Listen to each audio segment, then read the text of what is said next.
ఇట్లాంటివి నెలకి 10-15 జరుగుతూ ఉంటాయి.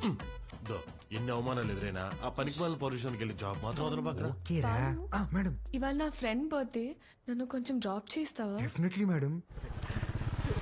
వాడిదే బైక్. Happy journey.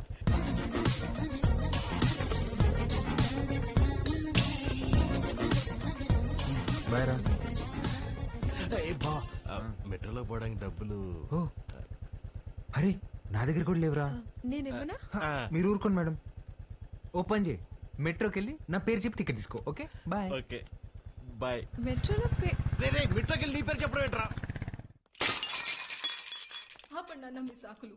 ఒక్క నిమిషం. ఇవాళ మీరు వస్తున్నారని పట్టాపు చెప్తే పొద్దున్న నుంచి ఇంట్లోనే కూర్చునున్నాను. కనీసం నా బర్త్డే రోజైనా మీతో టైం స్పెండ్ చేద్దాం అనుకున్నా, కానీ ఈ రోజు నా బర్త్డే అని కూడా గుర్తులేదు మీకు. ఈ ఇయర్ మీరు నాతో గడిపింది 11 రోజులే నాన్న, నెలకొక్క రోజు కూడా కాదు. అప్పుడు కూడా ఏదో పని మీదే వచ్చుంటాం, నా కోసం అయి ఉండదు. అమ్మ చనిపోయినప్పుడే నేను చనిపోయి ఉంటే బాగుండేది కదా. మాట్లాడండి నాన్న.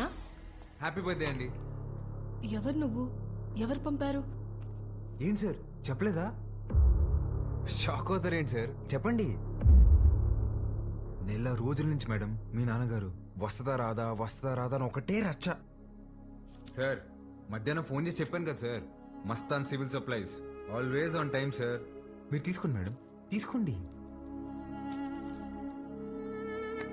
తెలిసి కూడా ఎందుకు విష్ చేయలేదు నాన్న?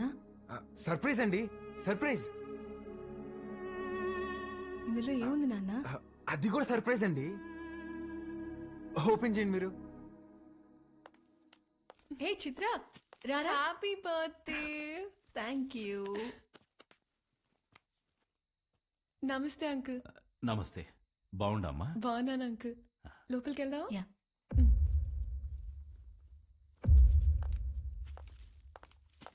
10 నిమిషాల నుండి నా బిడ్డ మొహం చూసే కైతాడలేదు నాకు. ఆ పెట్టేదో తెచ్చినావు, ఆ మాట ఏదో చెప్పినావు. ఆ యమ్మి నన్ను మన్నించేసినది. అసలు ఎవరు నువ్వు చెప్పు. సార్ నేను ఆ మేడం దగ్గర పనిచేస్తాను సార్, ఆవిడతోనే వచ్చాను.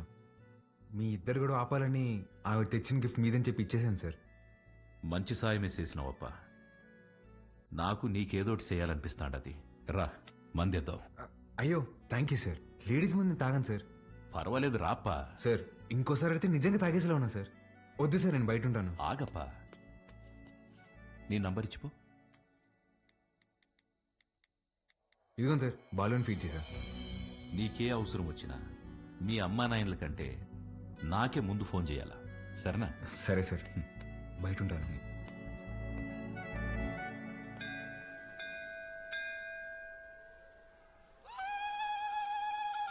ఆంటీ వాడు చూడండి ఏం చేస్తున్నాడు. నంది చెవిలో కోరికలు చెప్పుకోవాలి గాని నువ్వు వింటావేంద్రా? నేను చెప్పాల్సింది చెప్పేశానే, రిప్లై ఏమైనా ఇస్తాడేమో అని.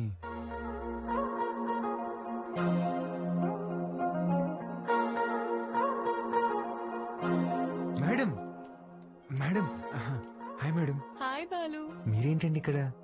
రే ఇదన్నా సెంట్రల్ జైలు అంటారు, తప్పు చేసిన మాత్రం రావడానికా? నవగ్రహాలు ప్రదక్షిణ చేయడానికి వచ్చా. ఎవరా ఈ అమ్మాయి? నేను వీళ్ళ కంపెనీలోనే పనిచేస్తున్నానే. అవునా? బొమ్మ అలా ఉంది. ఏం పేరమ్మా? చిత్ర ఆంటీ. ఏమ్మా నీకు పెళ్ళైందా? అయ్యో లేదా ఆంటీ. ఆ, ఎవరినైనా ప్రేమిస్తున్నావా? లేదాంటీ. మా అబ్బాయిని పెళ్లి చేసుకుంటావా? చెప్పమ్మా. అదేంటో టక్కన అడిగేసింది. పిట్ట మనసు తల్లికి తెలియదారా? చాలా మంచివాడమ్మా, మంచి అందగాడు, ఒక్క చెట్ట అలవాటు కూడా లేదు. తల్లి ప్రేమరా. నిన్ను బాగా చూసుకుంటాడమ్మా. నెలకి 2 లక్షలు సంపాదిస్తున్నాడు. ఇది కూడా తల్లి ప్రేమ. నీ బొంద జీతం ఇచ్చామని అర్థం చెప్తున్నా. ఇంగ్లీష్ కూడా చాలా బాగా మాట్లాడతాడు. ఇక్కడే సన్షైన్ హాస్పిటల్ లో డాక్టర్ గా చేస్తున్నాడు. నీకు కాదు మీ అన్నకే వస్తుంది జాయింట్. అమ్మా రావే, ఇంత వచ్చేసి ఇట్రా. ఏం చేస్తావే? పర్సలు మారిపోతే నేను అమ్మాయి ప్రేమించుకుంటున్నావు. ఊరుకో, నేను నమ్మను. నువ్వు అబద్ధం చెప్తున్నావు. అద్దె లేవే, నేనే ప్రేమిస్తున్నాను. నువ్వు అమ్మాయితో చెప్పావా? ఇందాక నందికి చెప్పాను. చాచా, నేనెళ్ళి మాట్లాడతా. ఏంటి నువ్వు మాట్లాడేది? అమ్మ నాటకి పంపించు, నువ్వు రావే.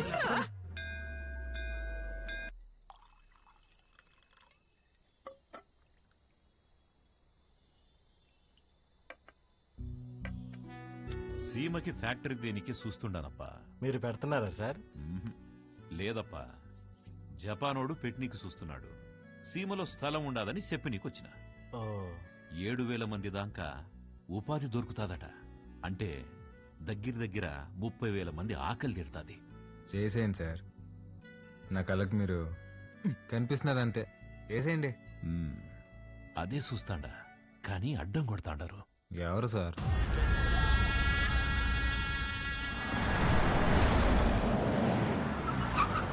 సెంగారెడ్డి బాగా మూర్ఖుడప్ప.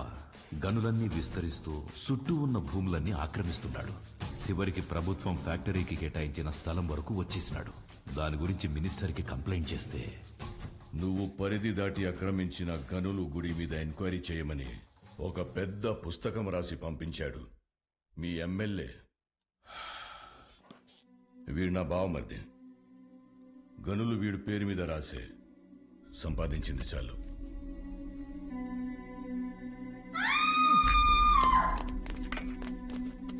తప్పుకోండి.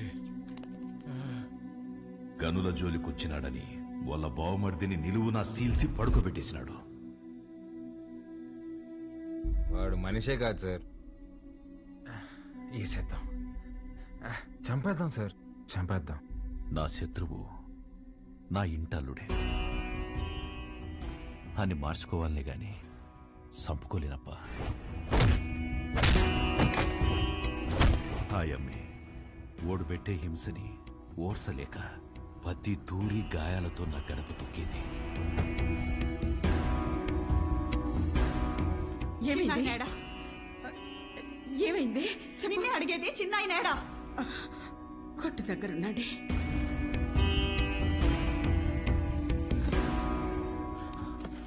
అమ్మా పార్వతి, ఏమైనదమ్మా? తెలియనట్టు కొత్తగా అడుగుతావేంది చిన్నాయన? నా పెనిమిటేదో తప్పు చేస్తాడు, నువ్వు దాన్ని ఆపనీకి చూస్తావు. నిన్న ఆపనీకి నన్నెట్ట ఎడికి కొట్టి పంపిస్తాడని తెలీదా? నీ చేతులతోనే తాళిబొట్టు కట్టించినావు. ఆ చేతులకి నా బొట్టు తుడిసేకి అయ్యేది లేదని నాకు తెలుసు చిన్నాయన.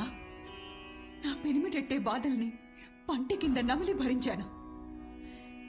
నువ్వు ఎవరికైతే ఆ ఫైలు పంపినావో వాడే తెచ్చి కాళ్ళకాడ పెట్టేసి పోయినాడంట. ఆ క్వారీ విషయం ఎడిసేయి చిన్నాయన.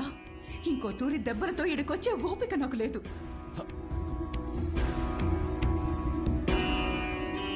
దాని కంట్లో నీళ్లు చూసి ఊరికి సేటని తెలిసినా ఊరికే ఉండిపోయినానప్పా.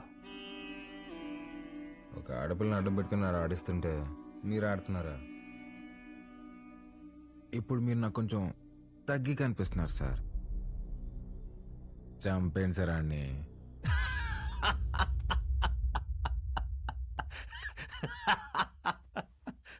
నవ్వుతారేంటి సార్? ఇడిసే అప్పా. ఏంది సార్ ఇరిసేది? ఆ చేయవండి. మా అమ్మ చెప్పింది సార్, మాటి బకరా ఇస్తే తప్పకరా అని. గుర్తుపెట్టుకోండి, అట్టుగా అల్లుడొచ్చినా ఎదురుగా యముడొచ్చినా పాసం ప్రాణం తీస్తున్నా మీ సమస్య ఏదైనా తీరుస్తానని మాటిస్తున్నాను.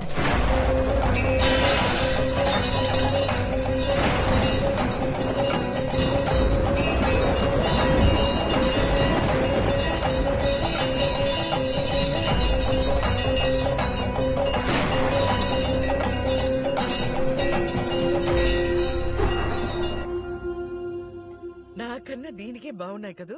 ఆ? గీత, అమ్మగారి కాళ్ళకి దండం పెట్టు. ఏ, ఏ, ఏ, ఇదే నేర్పిస్తున్నావా దీనికి? నువ్వెళ్ళు పో. హ్యాపీ బర్త్డే గీత. అమ్మ ఇదిగో. సార్కి థ్యాంక్స్ చెప్పమ్మా. సరే అండి సారు, అన్నాను పిలువరా. ఏమైంది? సార్ గిచ్చారన్నా. ఎందుకు? ఏం చేయకపోయినా గిచ్చుతారన్నా. స్కూల్ మానేయడానికి ఏదో ఒక సాకు చెప్తూనే ఉంటదయ్యా. సరే అమ్మా, లోపలికి వెళ్ళి బట్టలు మార్చు. సరిపోతే ఇంకోటి తీసుకొస్తా. వెళ్ళు. సరేరా రా.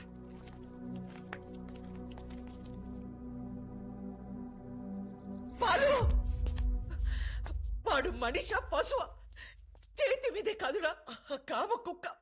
వాళ్ళంతా గిచ్చేసి ఉన్నాడు. ముట్టుకోకూడని చోటు కూడా. చిచి పాపం అది ఎలా భరించిందో ఏంటో.